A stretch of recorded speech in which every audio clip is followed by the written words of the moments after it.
Shalom. I'd like to start off by giving all glory, honor, and praises to Yahweh Bahashim, Yahweh Shai Bahashim, Rachak Wadash. Double honors to the elders and apostles of Great Millstone. And salutations to the hopeful elect, the lambs and the sheep of Yahweh Bahashim, Yahweh Shai. And this lesson is going to be titled 2 Kings 21, 1 through 11. Manasseh, wrought much wickedness in the sight of the Lord to provoke him to anger. And I was inspired to do this lesson based off of a cat named Young Pharaoh, who's been on the scene for some time. And, he came out with a couple videos, showcasing, I guess, who he is as a, I put in quotes, man, as a so-called man. And, we're going to play the video because it's one of those things that, it really shows how, precious not only this knowledge is, but also, having that faith in Yahweh Bashim Shai and taking on, the masculine principles that the scriptures have to offer, because, without those things, and obviously the application of them, this is what happens to you. So let's play the clip, about 2 minutes long. We may or may not watch the whole thing because it is, like I said, an abomination. Niggas really getting down where I'm from. Bitches in Started back. From the man, smacked his hand, nigga, fuck it. Shrimp legs, lobster tails, crabs in the buck brows. Hot baby, or you'll make your skin boil beat. I remember putting tissue on that toilet seat. Peace, family. It's your boy Young Pharaoh, aka Lil Fee, the Holy Ghost, and this is serious. Seriously, and I'm in here getting freak-rella, sex-rella on y'all hoes. Yes, coming with them cheetah-rellas. Don't worry about my birthday, this I ain't gonna be, but this the test. It's the spirit of a cat. Why? Because I channeled something the other day, and this is what influenced. Well, one of the things that influenced me besides myself, Jabon. So it's half killer in me, half pimp, half samurai, half cheetah-rella. And with that being said, I'm getting my shit done. This is the vlog-rella. I got my shit retwisted, and I got linked up. That's right, I'm sex-rella. So I know how I'm rocking. I got to get used to having these, though, so I don't my damn face. I'm sitting there. It wasn't. I know exactly what you're talking about. I like these. They sexy. These gonna come out sexy. And y'all know I had to go to my favorite, the Asians, my favorite. So I'll show y'all the finished results. I'm gonna go out for a little bit. We're gonna see if it's busting. If not, I'm a parking lot pimp, I'm outside pimp till I bounce. Got me a stripper pole. See what's chopping. So let me make sure I can still play the game. Alright, I can still whoop y'all ass. That's all that counts.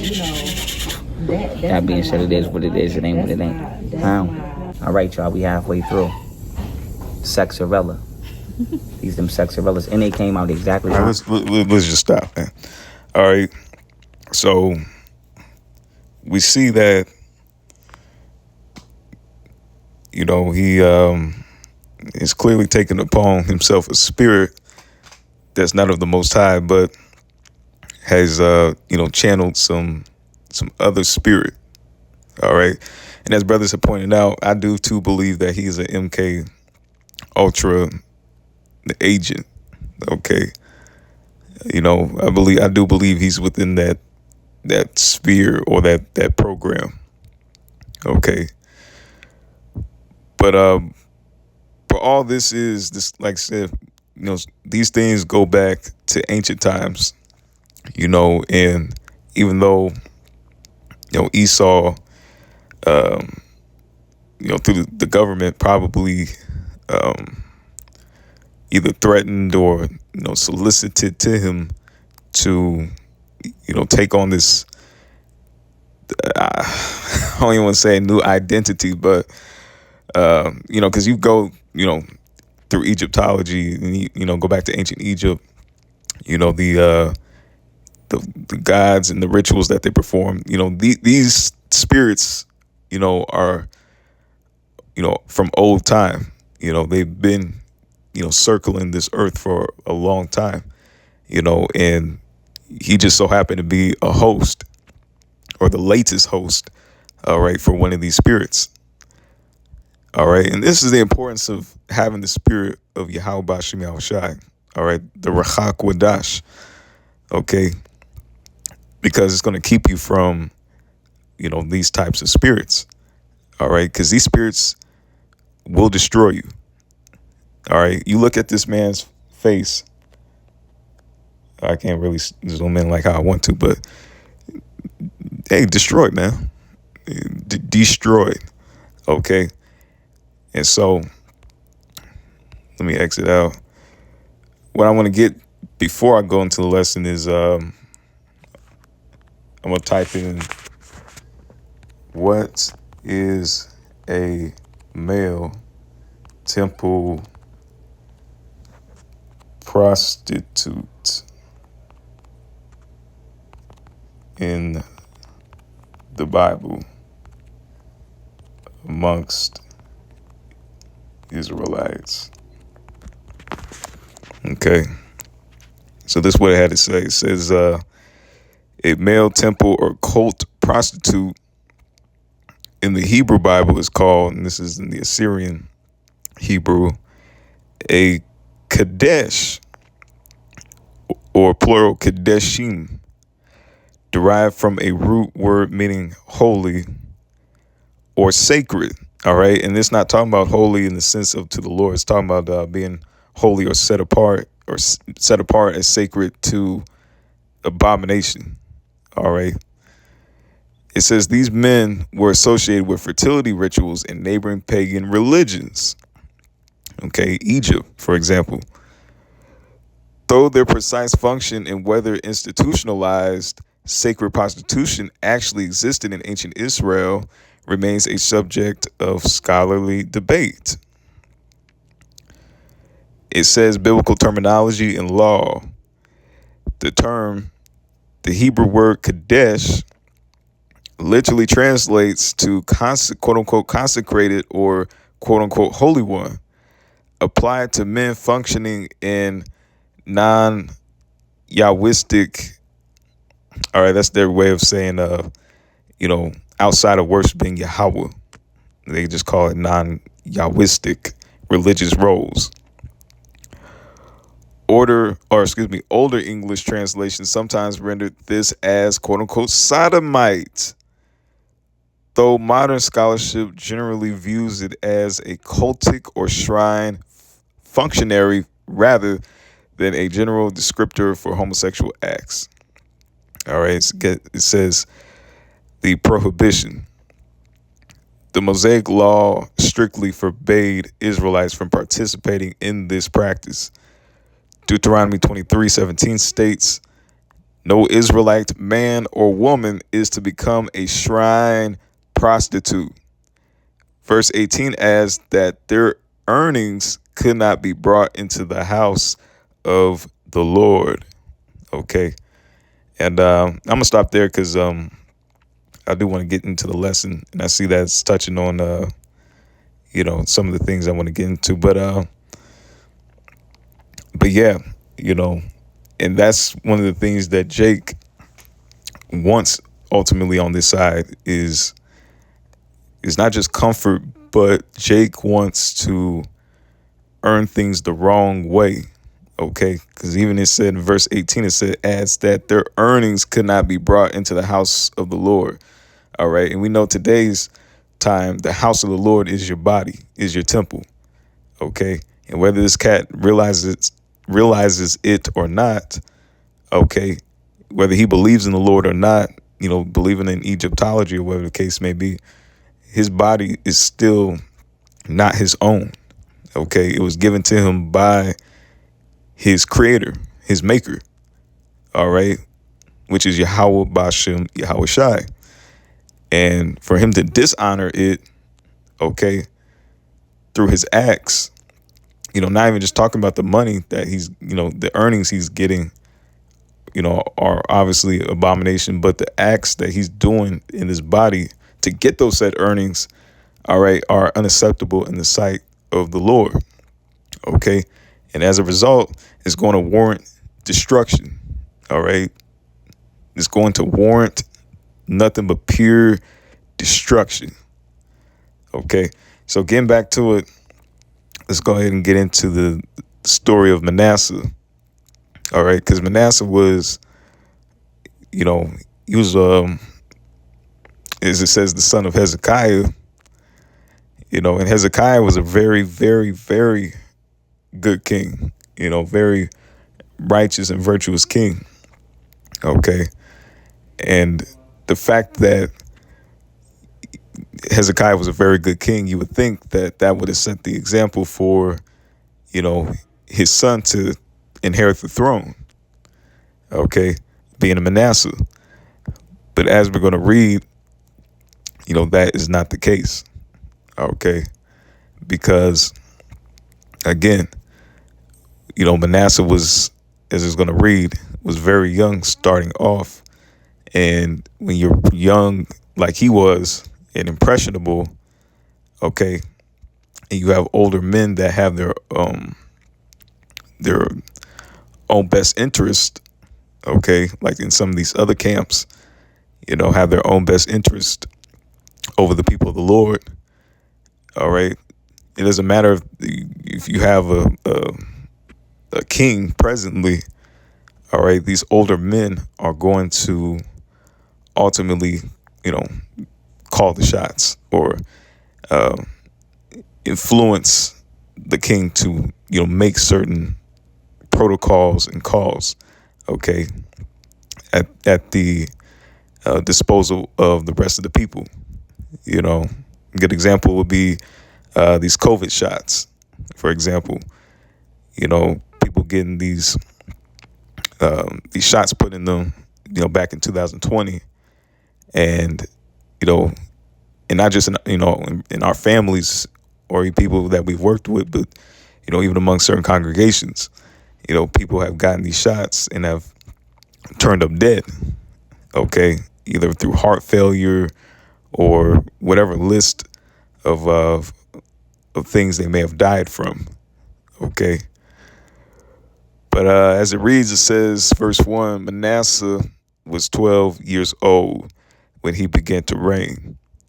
It reigned 55 years in Jerusalem. All right. And that's not an accident, because the Lord wanted this man to reign that amount of years so that he could ultimately, run up a tab on Judah. Okay. Because the northern kingdom already got their sentence by the Assyrians, and the Assyrians were ruling during the time of Manasseh. And so, during his reign, he ultimately, he was a very loyal vassal king to the Assyrian Empire. All right. And so he incorporated a lot of their gods and things of that nature into the worship of the Lord, bringing, their gods and their philosophies and incorporating that into the ritualistic worship of Yahweh. Okay. And so it says it reigned 55 years in Jerusalem, and his mother's name was Hephzibah. And he did that which was evil in the sight of the Lord Yahweh, after the abominations of the heathen, whom the Lord Yahweh cast out before the children of Israel. Okay, and we're going to look up real quick abominations. Okay. Because, we do like to highlight a lot of times abomination is, fornication, because that is a huge part of abomination. But it says abomination is a thing, action, or person. Actually, let me play. Abominations. I like the way he said that. Abominations. But it says an abomination is a thing, action, or person that cause this extreme hatred, disgust, or loathing. The word comes from the Latin term abominare, meaning to shrink from something as an evil omen. It commonly describes extreme moral wrong or religious offense. General meaning and synonyms: definition: a vile, shameful, or wicked act that strongly offends human or social values. All right, and it says, actually, I'm going to skip down because I want to get to the biblical context. It says, religious definition used in scriptures to translate Hebrew words to to'ibah, shikwutz. All right, and this is all in the Assyrian Hebrew, representing things utterly repulsive or offensive to God the Most High. Examples of acts: idolatry, dishonesty, all right, being a liar, all right, bearing false witness, pride, shedding innocent blood, and breaking specific ceremonial or moral laws. Prophetic terms: the abomination of desolation refers to a desecrating, ruinous event or object in a holy place. Okay, and that's going into the Greeks. Okay, during the time of Alexander the Great. But going back now, so he did after the abominations, meaning he offended the Lord by, number one, committing idolatry, which is the biggest offense of them all. All right, but what comes with the idolatry is the ritualistic worship of those said gods. All right, that are contrary to the Most High. All right, because those gods entail a lot of lewd and perverse spirits. All right, and we're going to get that about the perverse spirit. It says, after the abominations of the heathen, whom the Lord Yahweh cast out before the children of Israel. For he built up again, so this is after Hezekiah, built up again the high places which Hezekiah his father had destroyed. And he reared up altars for Baal and made a grove, and as did Ahab, king of Israel, and worshiped all the host of heaven and served them. And he built altars in the house of the Lord Yahweh, of which the Lord Yahweh said, in Jerusalem, all right, or Yerushalayim, will I put my name. And he built altars for all the host of heaven in the two courts of the house of the Lord Yahweh.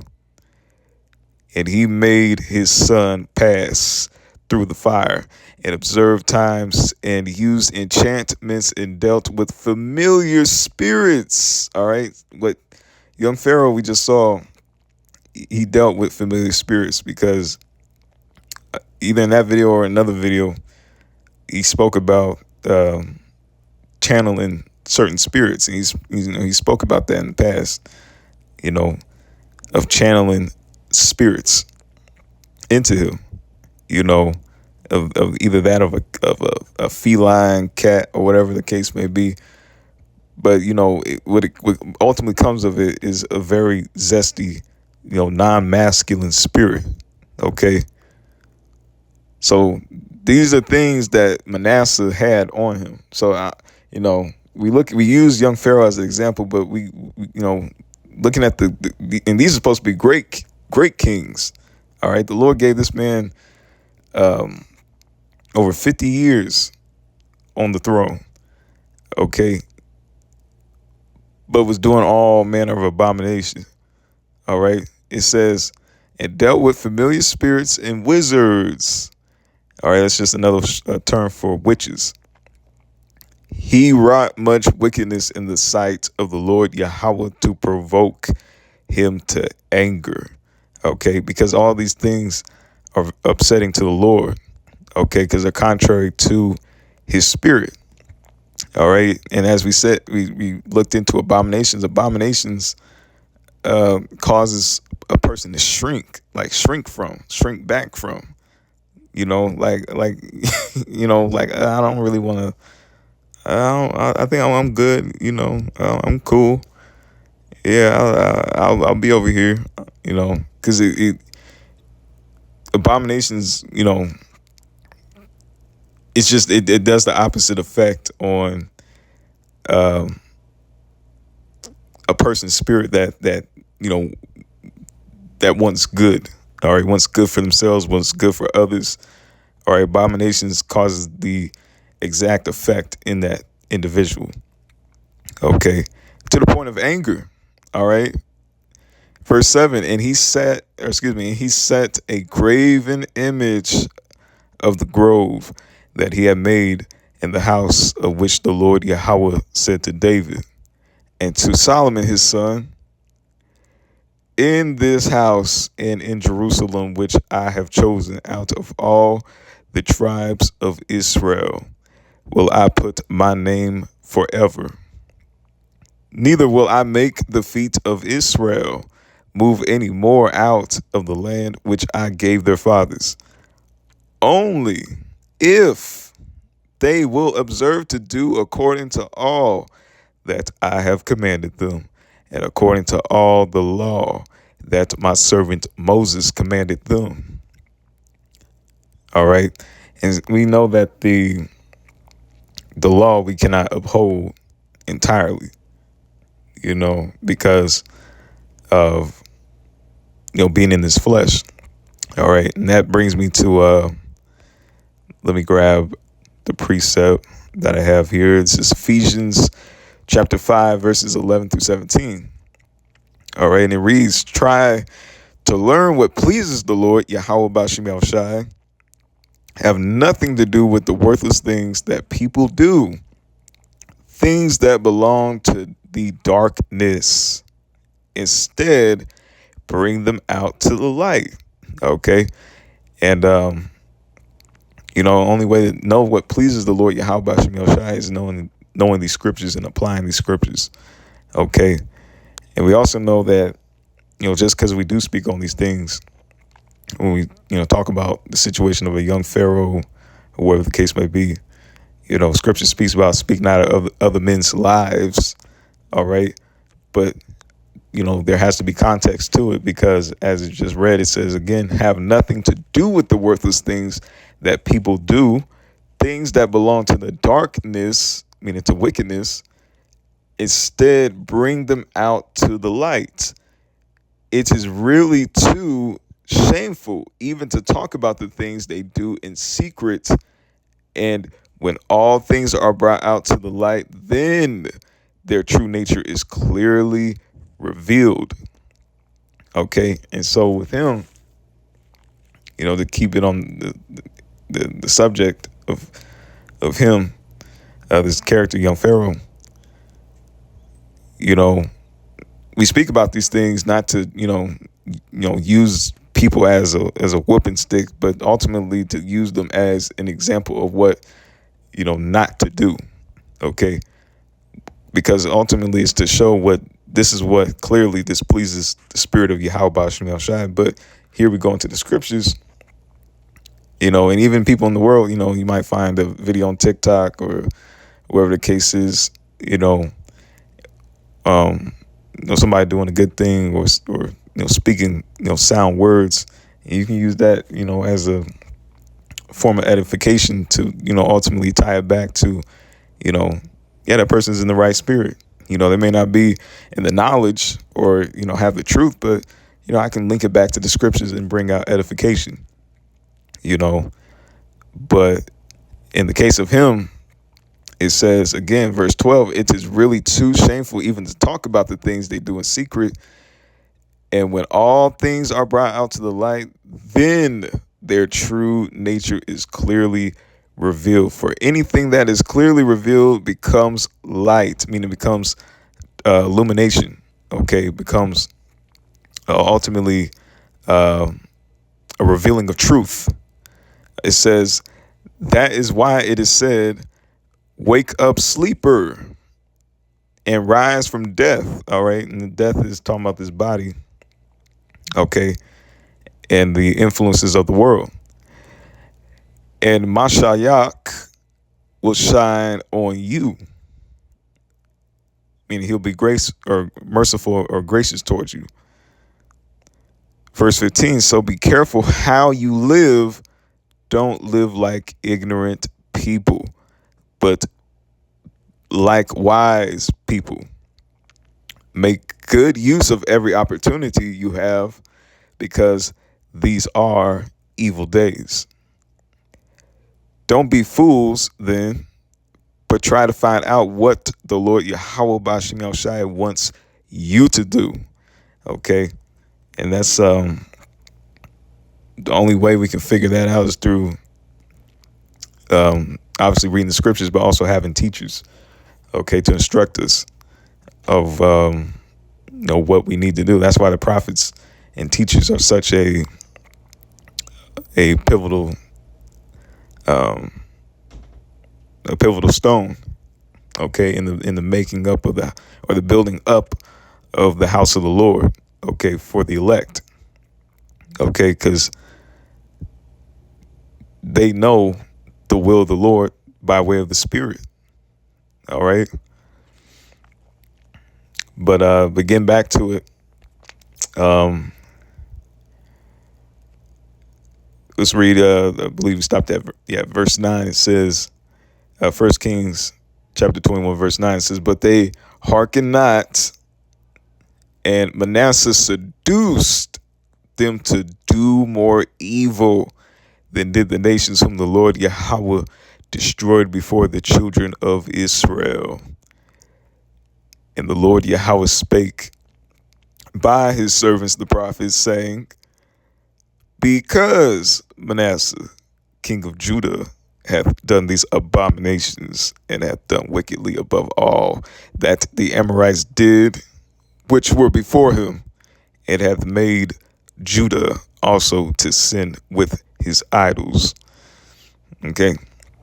And as we know, the rest of the story is, the Lord, put out that threat on the southern kingdom to destroy them by way of the Babylonians.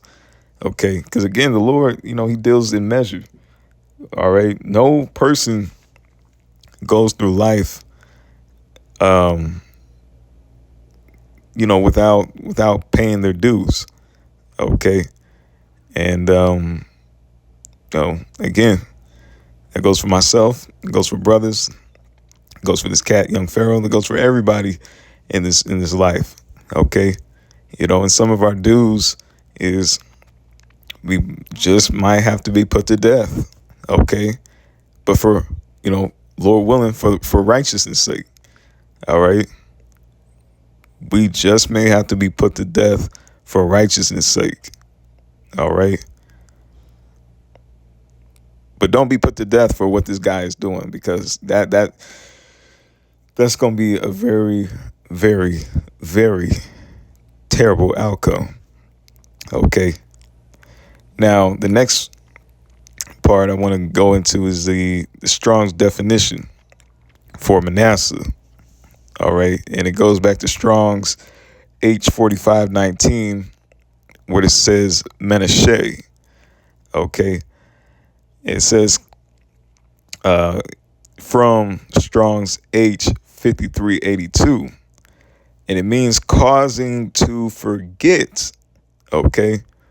And as we know, the elders go into a lot of times, or from time to time, I should say, how names are a nomen omen.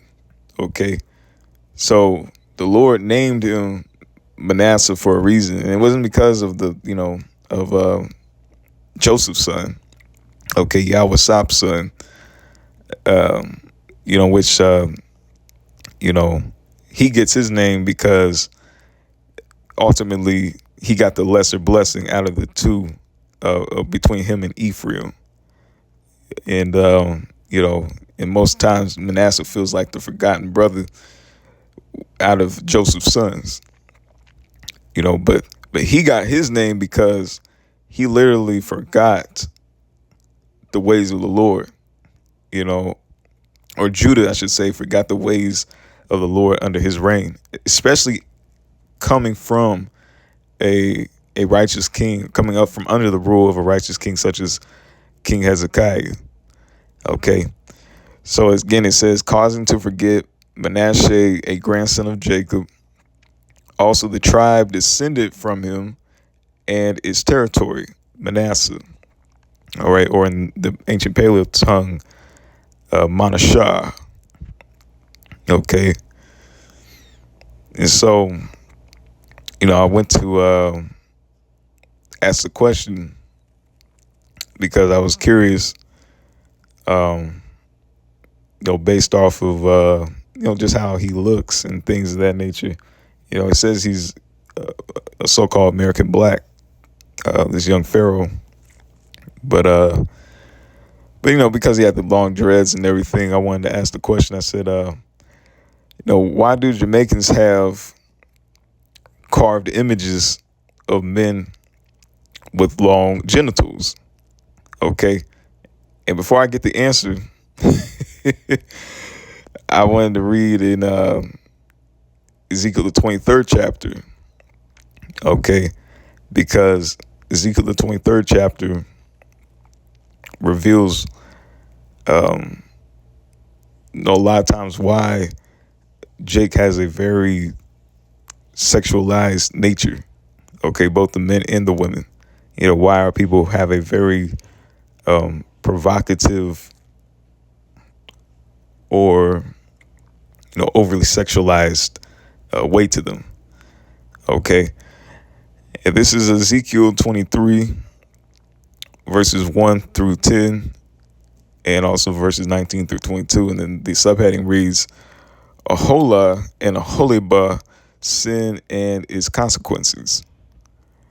And it says, verse 1, it says, the word of the Lord Yahweh came again unto me, saying, Son of man, there were two women, the daughters of one mother. All right, and this one mother is the United Kingdom of Israel, or the unified kingdom of Israel under King David and Solomon. Okay, which again, the Lord is rebuilding the tabernacle of David, which is fallen, all right, through Yahweh, all right, and through the Spirit. The Lord is building this tabernacle up, which is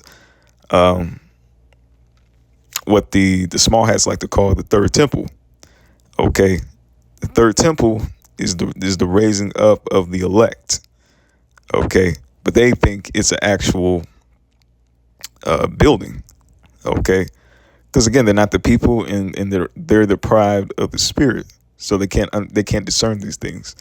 And it says in verse 3, and they committed whoredoms in Egypt. They committed whoredoms in their youth. There were their breasts pressed, and there they bruised the teats of their virginity. All right. And so, the Lord, likens us to a comely and delicate woman. He says in, I believe it's Jeremiah, he says, I've likened the daughter of Zion to a comely and delicate woman. Okay. But at the end of the day, even the Lord, knows just how much of the whorish tendencies that our people have, that they exhibit, not just physically speaking, okay, when they neglect the law, statutes, and commandments, but also because it starts in the spirit, because once you neglect those things, then it trickles over to the physical, and you start acting out in very lewd, corrupt ways, okay, nationwide, okay. But the Lord understands the provocative nature of our people. And it says, verse 4, and the names of them were Aholah, the elder, and Aholibah, her sister. All right, and Aholah, as it's going to read, is Samaria, and Aholibah is Jerusalem, or Aholah is the northern kingdom. Aholibah is the southern kingdom. It says, and they were mine, and they bare sons and daughters. Thus were their names: Samaria is Aholah, and Jerusalem Aholibah. And Aholah played the harlot when she was mine, and she doted on her lovers, on the Assyrians, her neighbors, which were clothed with blue, captains and rulers, all of them desirable young men, horsemen riding upon horses. Thus she committed her whoredoms with them, with all them that were the chosen men of Assyria, and with all on whom she doted, with all their idols, and defiled herself. Neither left she her whoredoms brought from Egypt. Okay, and let's go back to the young Pharaoh. All right, in which he literally gets his name because of the philosophies of Egypt that he follows. For in her youth they lay with her, and they bruised the breast of her virginity, and poured their whoredom upon her. Wherefore I have delivered her into the hand of her lovers, into the hand of the Assyrians upon whom she doted. These discovered her nakedness. They took her sons and her daughters and slew her with the sword. And she became famous among women, for they had executed judgment upon her. All right. And so these nations, they understood that, Jake was essentially, as it speaks of in Sirach, Jake is a light woman. Scripture says, give not thy soul unto a light woman, meaning, a very silly, easygoing woman. Okay. You don't want a woman that, I was going to say, here we go with the woman. But yes, here we go with the woman. You don't want a woman that, every dude can just talk to and just walk up to and just say, hey, hi, and she's giving that dude all type of attention. That's a light woman. All right. You don't want any woman that a dude can just approach cavalierly, make her laugh, and in your presence, and she's enjoying this man's company. That's a light woman. Okay. And so that's how the Lord essentially looked at, these two women. Okay. And, parabolic form being Israel and Judah. Okay. And as a result, the Lord said, you know what? Okay. You like these lovers so much. You like them. I'm gonna allow them to uncover your nakedness, to see your shame. Okay. I'm gonna let them know everything about you. Since you like to talk to this man so much, I'm gonna let him get the scoop on you, get all the intel on you, and then, as it says, and she became famous among women, for they had executed judgment upon her, meaning the Lord turned her over to the sword. All right, to be dominated by these said men. Okay, well, really, these nations. And it's going to be the case in these latter days, all right? Because, Esau, he's looking to come down with great wrath on our people, okay? He's looking to come down with great wrath on our people. And that's going to ultimately come by way of, this microchip again, okay? To put his own, to implement his own device within the people of this world, okay, to claim in his mind full ownership over the inhabitants of this world, all right, since he knows that it's only a temporary blessing, all right, before the Lord destroys his enterprise, okay. Verse 19, though, says, yet she multiplied her whoredoms, and calling to remembrance the days of her youth, wherein she played the harlot in the land of Egypt. For she doted upon her paramours, or her lovers, whose flesh is as the flesh of asses, and whose issue is like the issue of horses. And I'm not going to get no images or or go too deep into that. Brothers, can put two and two together. All right, when you analyze what a horse and what a donkey or ass, and their fleshly members look like, okay, and what comes out of the members, okay. But the Lord likens these things to the amount of gods in the physical pleasure that his people got from the worship of these said gods. Okay, the sensual, lustful pleasure. Okay, as a young Pharaoh, for example. Okay, and it says, verse 21, thus thou callest to remembrance the lewdness of thy youth and bruising thy teats by the Egyptians for the paps of thy youth. Therefore, O Aholibah, thus says the Lord God, all right, or Lord Power, behold, I will raise up thy lovers against thee, from whom thy mind is alienated, and I will bring them against thee on every side. So, once you've had your fun with these, essentially these other nations and their gods, and you get tired, you get bored, and you want to go back to the same old, now you all of a sudden you got all the thrill out, you got the joy of worshiping these other gods, and now you see that things aren't working out with these other nations, and you want to try and return back to the Lord. All right, the Lord is saying, once your mind is alienated, once you get wearied from serving these nations, that's when I'm gonna bring them. I'm gonna bring the sword upon you. Essentially, I'm gonna bring them from every side. Okay, and all of a sudden you're gonna seek to try to get right, because essentially Jake only seeks these guys because these other guys, I should say, because they're trying to fill a void. Okay, but the Lord has deprived them from this precious knowledge, because He can't just bring anybody into coming to Him. All right. He told Moses, he told Moses to tell the children of Israel during their generations, be ye holy, for the Lord Yahweh, your God, is holy.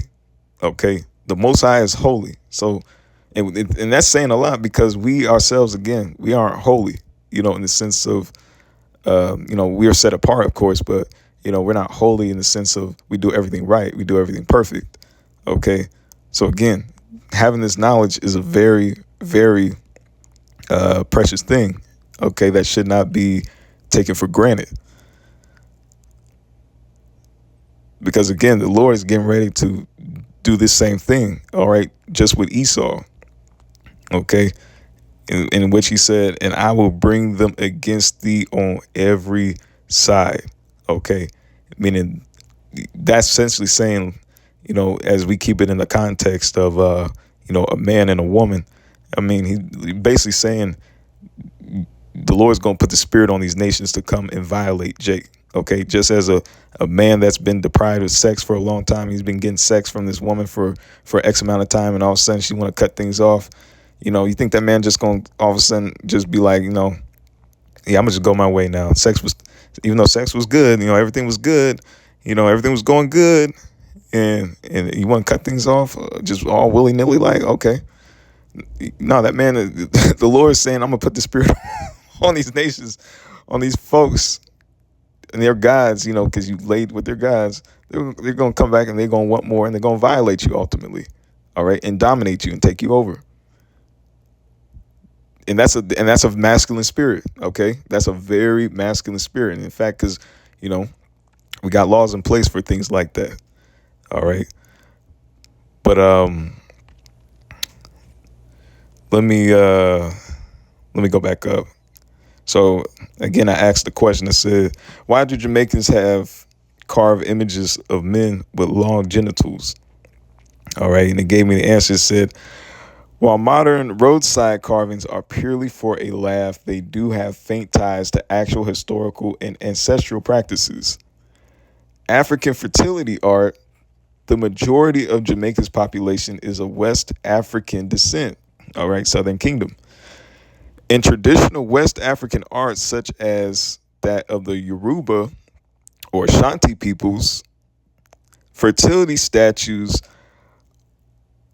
fertility statutes or statues, Slakia, often feature exaggerated reproductive organs. All right, and they got these things from, again, ancient Egypt. It says these were not meant to be humorous or lewd. Rather, they were sacred representations of the life cycle, abundance, and the divine power of procreation. A significant portion of Jamaican heritage traces back to West Africa, where phallic wooden carvings historically held sacred meanings. In cultures like the Yoruba or Fan, exaggerated male genitalia symbolize fertility. The trickster deity, Ishu slash Legba, all right, and brothers that live in New Orleans, or the Louisiana, they have a deity that our people used to worship within, and probably even still today, you go to parts of Louisiana that are into, steep into witchcraft and divination.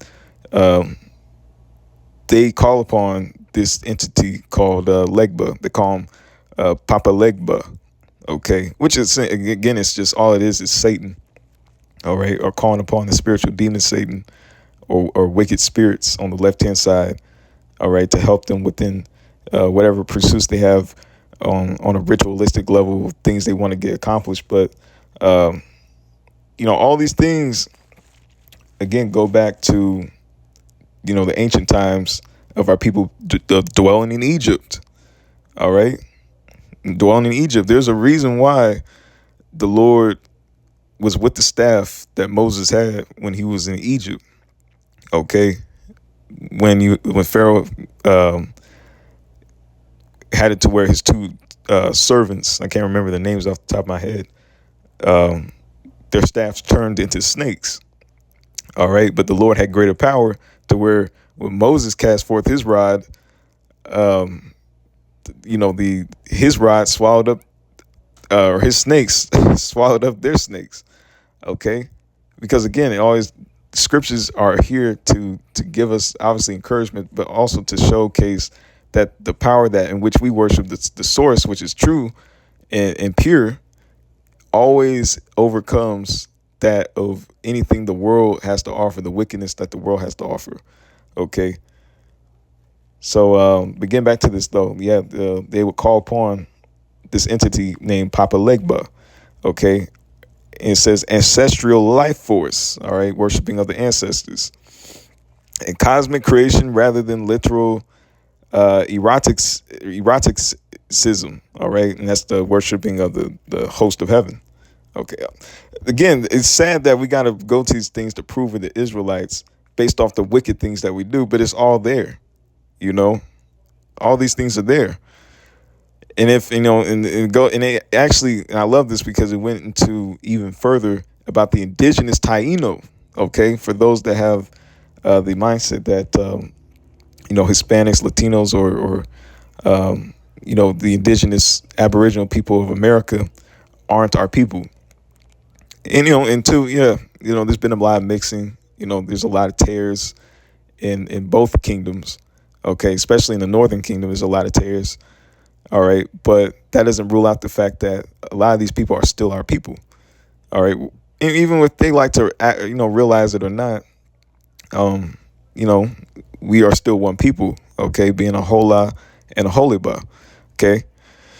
But it says the indigenous Taino before European colonization, Jamaica was inhabited by the indigenous Taino people.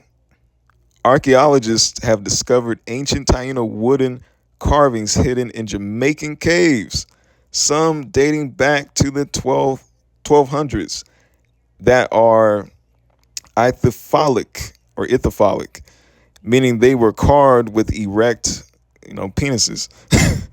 For the Taino, these figures were associated with agricultural abundance, rain, and fertility. And when you go into back to the scriptures of Manasseh, he reared up the the uh, the the wooden images or the statues of Baal, which Baal, all he was essentially, he was a storm god and a fertility god.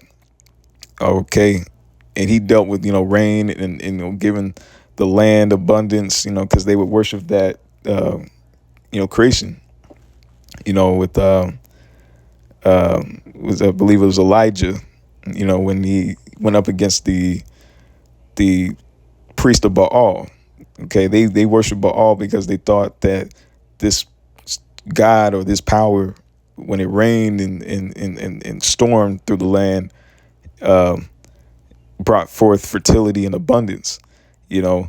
And we're going to go into this image because of Baal. It's pretty interesting because of the comparisons. Okay. And as I didn't want to get the full I didn't want to get the full image of the top one in the left because you see what it is, but you see that these are some of the carvings from Jamaica. Okay. And again, Jamaica, or the Jamaicans, are Benjamites. Okay. And when you read the scriptures, Benjamin is known, okay, as the tribe that went off the deep end a little bit. All right, they went off the deep end, and when it came to sexual immorality, but yeah, this top left, or these top images, as to say, and you see the images.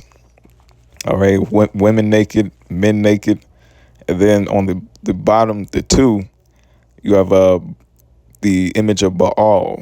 Okay, and even in this one right here, you have the actual statue, but then over here you have what it has depicted as three arms. Okay, now we know that's not three arms. At least what they want to try to submit in your mind is three arms, because they have one going up, one going down, but then they got a third one just around the torso area. All right, ironically. Okay, so again, we are the Israelites. All right, and these things have always been trademarks, just in the source of in the sense of wickedness. Okay, and so let me grab this is Ezekiel 36:3.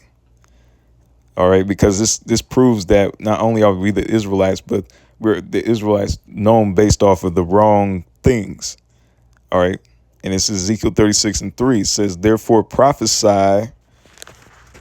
Let me make one change real quick.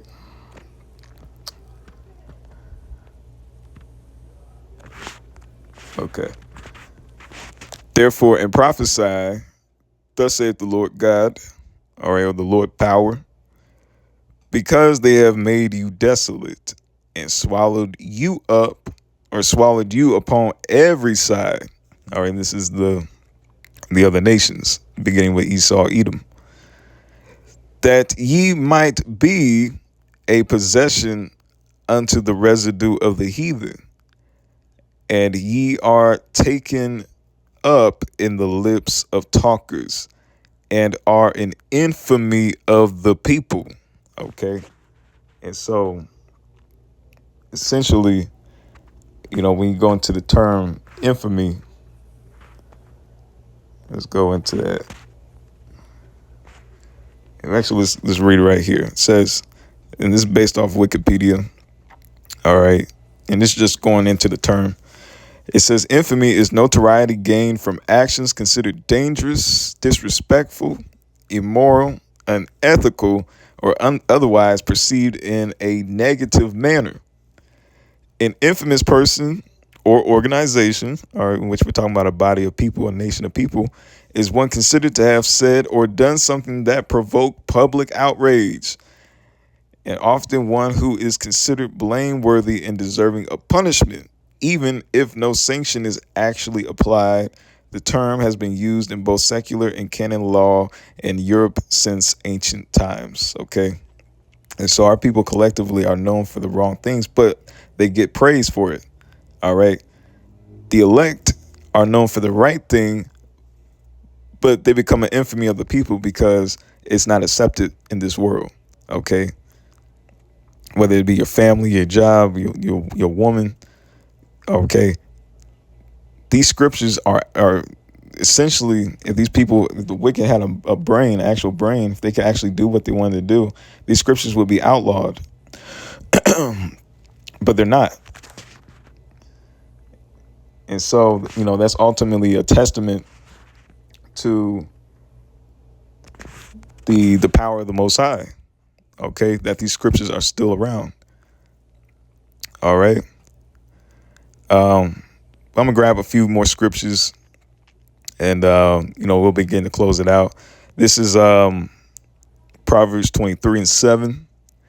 For as he thinks in his heart, so is he in behavior, one who manipulates.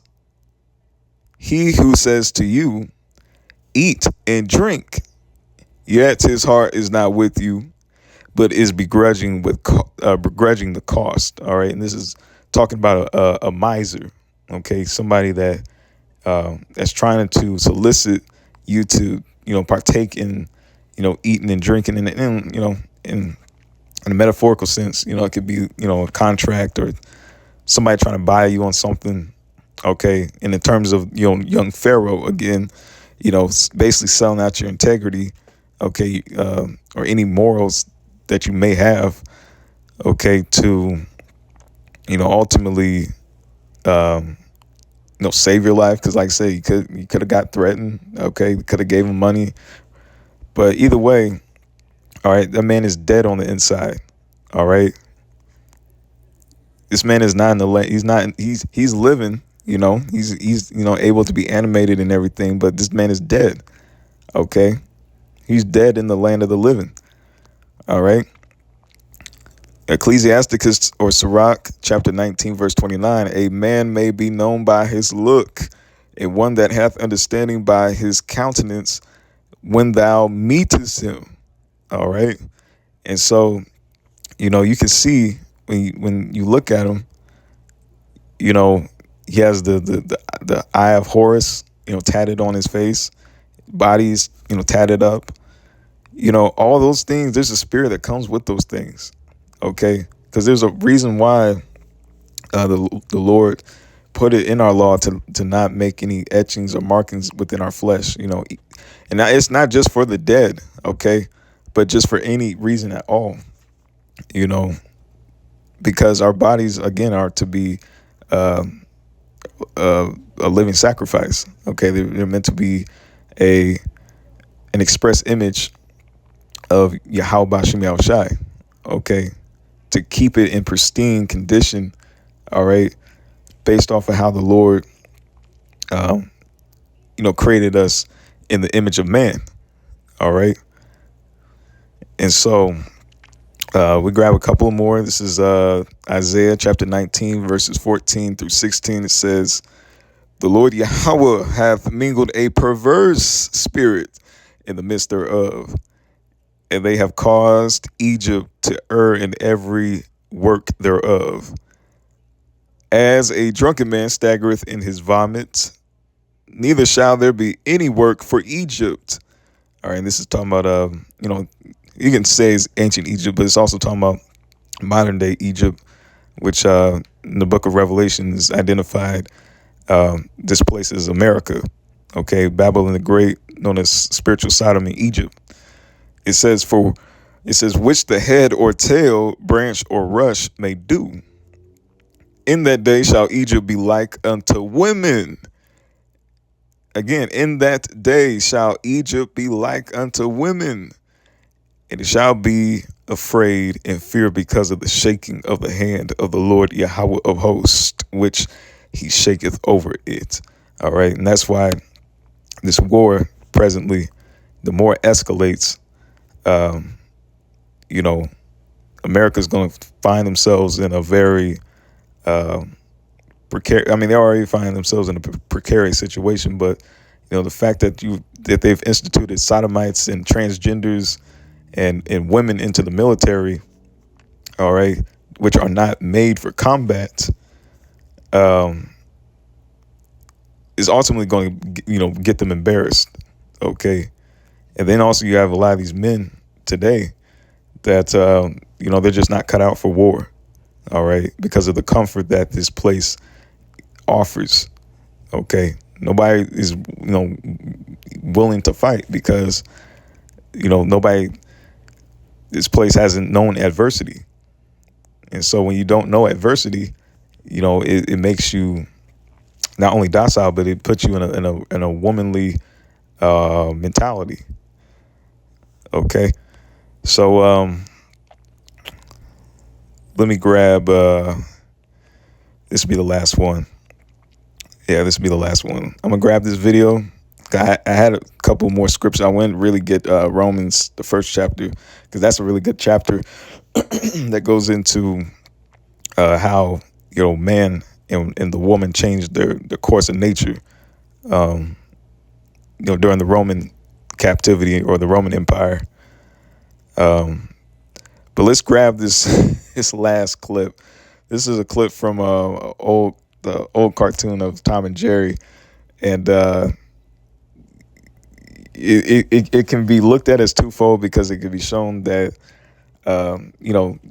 seeing Jake wants to impress a woman in this world, and how there's always somebody out there that has more than you, that can ultimately compete and take that woman.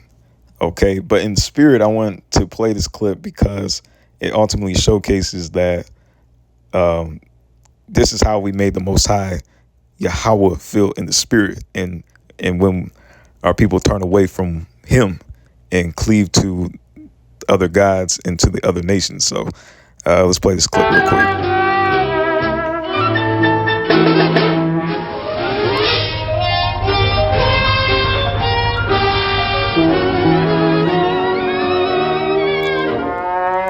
Tom was desperate. He squandered all his savings on jewelry.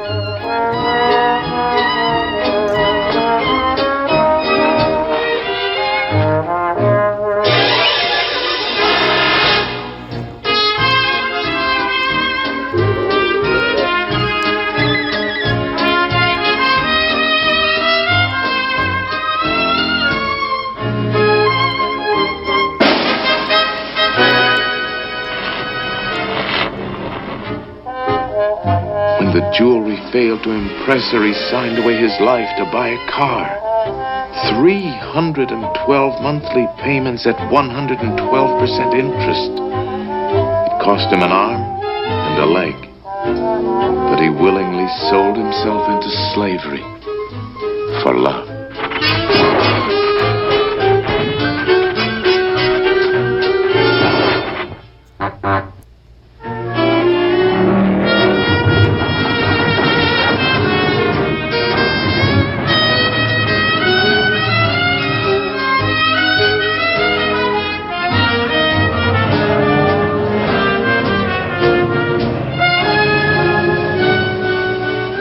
Tom went downhill fast after that. He started drinking.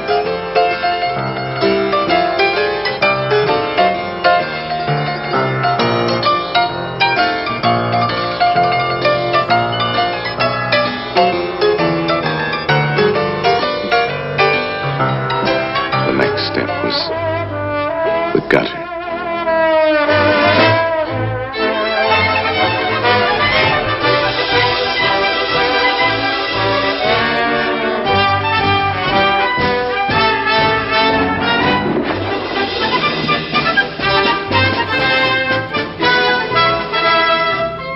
Well, that's the story. The story of a cat with a broken heart. All right. So we see Tom, was left in a very depressed state. Okay. And, and that's how essentially the Most High felt.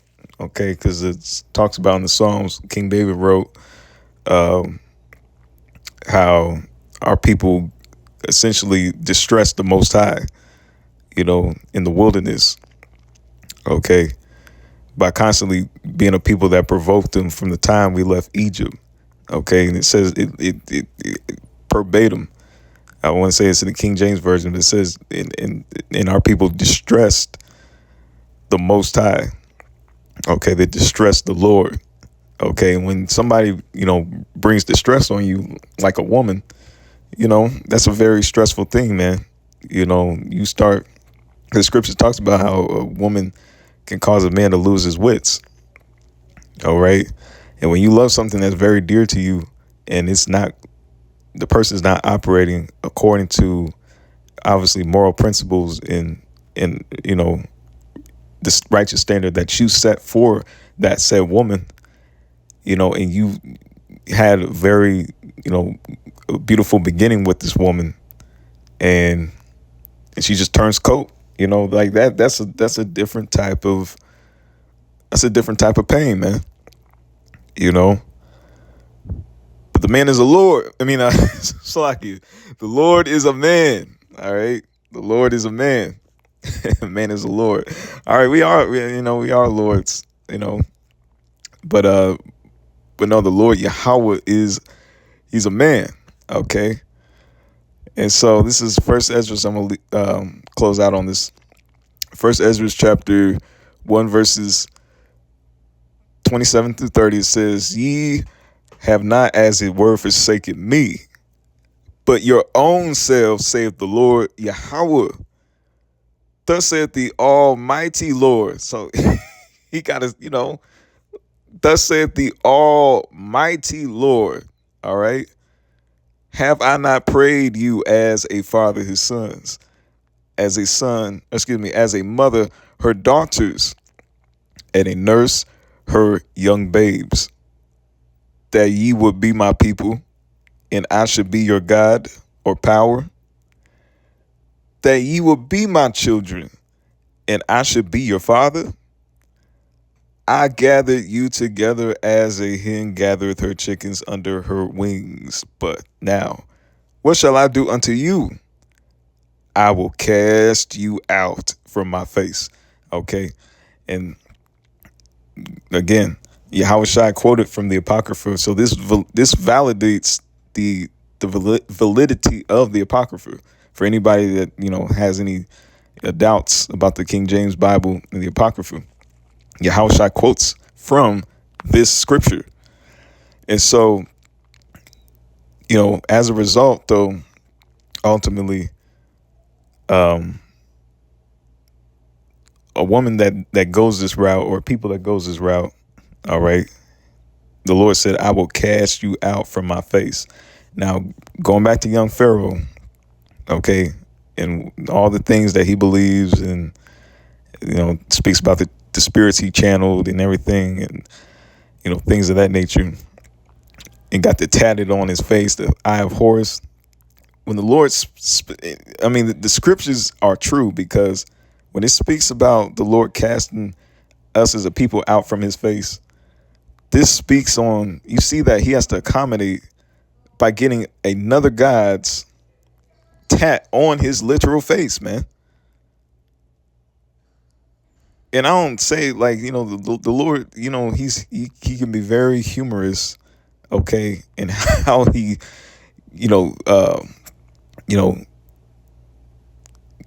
plagues people, I should say, or spins his arrows on people, and sits back and laughs. But it's really serious, man, because, in the case of this cat, man, all right, being cast from his face, you essentially, the Lord will put that thing, not literally, in the case of him, yeah, literally on his face, but he will give you over to that thing. Okay. Anything that's not of him and not of his spirit, of his covering, he will give that person over to it. All right. And this is why we hope to be, saved, ultimately given salvation. All right, because salvation means to be saved from your enemies. All right. And so, this is what we're hoping for, ultimately, to be saved from our enemies, for the Lord to to overshadow us, all right, to be a shade for us in our time of adversity, all right, which is soon approaching, okay, as the prophecies continue, all right, in which he's going to bring the destruction of this place by way of, nuclear missiles or those arrows, all right, to come and pierce this dragon, all right, and to redeem his elect, all right, to save us from the hour of temptation and to, give us an everlasting name. So with that being said, brothers, I pray that this was edifying through the Spirit. I didn't get a chance to get everything that I wanted, but, I pray that it was sufficient and that, and that again, we use this cat, young Pharaoh, as a cautionary tale, okay, of what not to be and what not to seek for in this life, in this kingdom, all right, that's soon to be destroyed. So with that being said, I give all glory, honor, and praises to Yahweh, Ba'ashem, Yahweh Shai, Ba'ashem, Rachak, Wadash. Double honors once again to the elders and apostles of Great Millstone, and salutations to the hopeful elect, the lambs and the sheep of Yahweh, Ba'ashem, Yahweh Shai. Till next time, Akim, I say, Shalom.